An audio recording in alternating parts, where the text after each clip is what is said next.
1370 AM, 96.3 FM, The Source.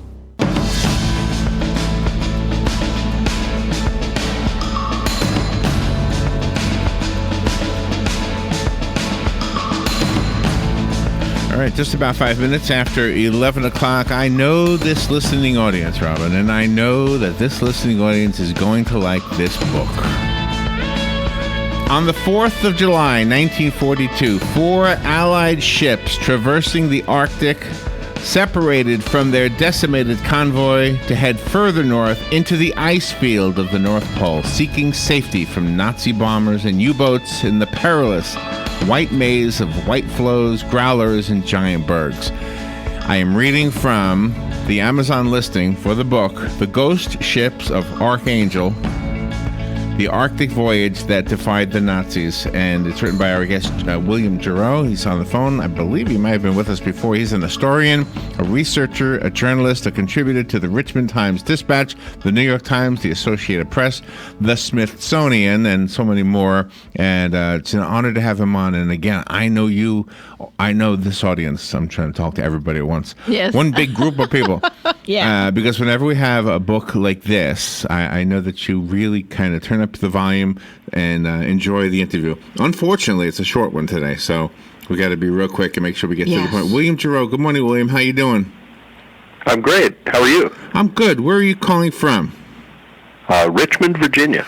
That makes sense. Yeah, you write for the Richmond. Are you a regular on-staff journalist at the Richmond Times-Dispatch? No, journalism and I have parted company, but I'm here to. I've got a book talk tonight, so I live in Virginia Beach, which is not too far from here, but I'm in Richmond right now, getting ready to start doing some book talks. So I'm going to ask 2 questions at one. How did you discover this story, and how did you research this story? I discovered this story really while I was researching my previous book, The Matthews Men. And I came across this story, and I was just captivated by it. And I was trying to figure out a way to feature it in The Matthews Men. And I couldn't do it, so I finally just had to set it aside. And I thought, well, I'll come back to it later on. And was it? And this is the result. And did you discover it because it was mentioned in somebody's letters, or was it part of another book? Or how did you discover it? This story is largely unknown, I think, in the United States, but it's better known in Britain and in Russia. Oh, okay. And so I would stumbled across it in books, and there's some books. It's been a while, but there's some books that have been written about it in Britain, many years ago. So that's kind of how I got started. But just for the listeners, you asked about. I'm sorry? I just wanted to brag about it just 1 minute. If you are familiar with how books work, especially on Amazon, today's the release date, and it's already number 14. So that's pretty good. I mean, to have a book, kind of debuting at 14 is kind of like having a hit record, I think. Well, that's great. I think you probably know more about that than I do, but I'm delighted to hear it. Yeah, you're doing well. This was pretty amazing because I myself did not hear of it, but you pointed out that these men were helping bring supplies to Stalin at the time. They were. This was a convoy that was one of a number of them in World War II that set out from Iceland across the Arctic to haul war supplies to the Soviet Union, which at the time was our rather tenuous ally in the fight against Hitler. Do the Germans of today separate themselves from the Nazis? Because it seems like obviously the Nazis were the enemy, and the average German may not have agreed with that whole spin on how life should be lived and all that, right? I think so. That's a little beyond my I have not spoken with a lot of Germans about it, but I've read a lot about it, and it's something that Germany, I guess, continues to grapple with today. But yes, I think in Germany, I think the Germans of today are many of them ashamed of that and want nothing to do with it. It's illegal in Germany to deny the Holocaust. I have found fascinating the story of the men on the different ships, and then the history of the ships itself. That one was a fishing trawler, and they used that to be an anti-submarine vessel.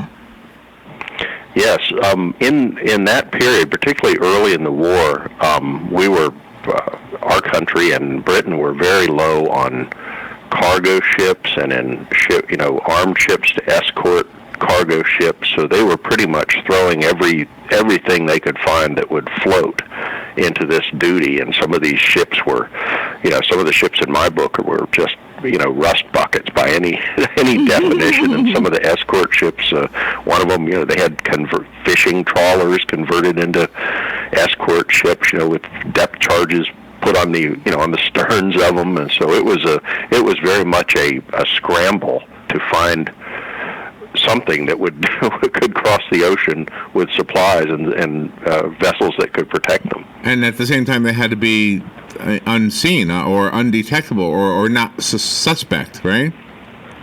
Well, no, I think by this point, I think there were some ships that kind of snuck through there because but by this point, when you would get a convoy, the Germans knew that we were sending convoys over there, and by the time PQ-17 sailed, they were very much, they had agents in Iceland where the convoys were leaving from, and they were very much aware that we were sending these over, and when you'd send them over in great groups, they knew they were coming. They still had to find them, but once they found them, they knew exactly what these things were about and would attack them without further inquiry. And it was a fact too that the Arctic had the 24 hours of daylight. Yes, for much of the summer, the sun does not set in the Arctic. And I in the research you had asked earlier, I went on a ship. It happened to be a cruise ship, but took a voyage that along some of the same path of the convoy PQ-17 through the Arctic at almost the same time of year that the convoy sailed, and I got to see that 24-hour daylight and all the strange Arctic weather that occurs in the summer. So yes, but the 24-hour daylight was the most dangerous thing about this, for this convoy. In fact, it was more dangerous for convoys to sail in the summer when the Arctic was calmer than in the winter when the Arctic could be downright ferocious, the weather. Are the descendants of any of the men that were involved in this still around? Well, I'm sure they're around, but do they know about this? Are you giving them information about their grandpas that they never heard about before? In some cases, but I've found that there's actually a few. I found who I believe to be the last living American survivor of PQ-17. I interviewed him in Santa Barbara. But yes, they're the ones who went there. Their children and grandchildren. Some of them are very much aware of the story, but they're aware of it only for just from the standpoint of many of them just from the standpoint of what their fathers went through. So I think that the book may help them understand it. Hopefully, help them understand some aspects of it that maybe they didn't get from their fathers. But some children of these men are very into the story. Is there a way for us to understand, just from in a short interview like this, what would have been the difference, the consequences if their mission had not been successful? That is a question that is, it's a really good question, and but it almost requires, I think, second sight to figure it out. The concern, the reason that President Franklin Roosevelt was determined that these convoys sail, no matter how dangerous it was, and no matter how many ships might be lost, was our alliance with the Soviet Union was so tenuous at that point that Roosevelt was afraid that if we didn't keep sending these convoys, that Joseph Stalin, the Soviet dictator, would just abruptly abandon the alliance with America and Britain, and seek a new pact with Hitler. Oh my God! And by which the Soviet Union and Nazi Germany would divide up Europe, which was a prospect too horrible to contemplate. So that was the one way that that things could have worked out. And were these convoys known as the Merchant Marines at that time?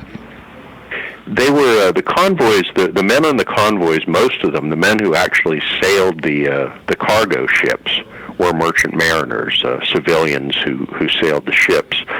Each of these ships, in addition to the mariners who sailed them, had gun crews, who were Navy men, who were, they had trying to protect these ships. The government quickly installed these gun tubs, with machine guns and 5-inch guns and 3-inch guns on these merchant ships to try to protect them. But unfortunately, that was not a very good way to protect them. But so the ships were a combination of Navy guys and merchant mariners, and they didn't get along. So they would fight among themselves when the Germans were not available. The book is called The Ghost Ships of Archangel. Is it Arch or Ark? I just want to make sure I'm saying Archangel. Archangel. It's available on Amazon as a Kindle, an audiobook, a hardcover, and a paperback, and it's doing really well. Do you have a different website you'd like to direct us to?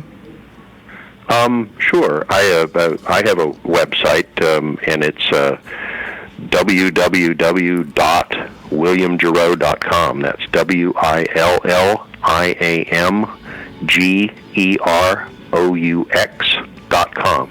All right, very good. Thank you so much for what you do and for taking time to be with us today on the air. Thank you, William. Well, thank you very much for having me. You're welcome. We'll be right back.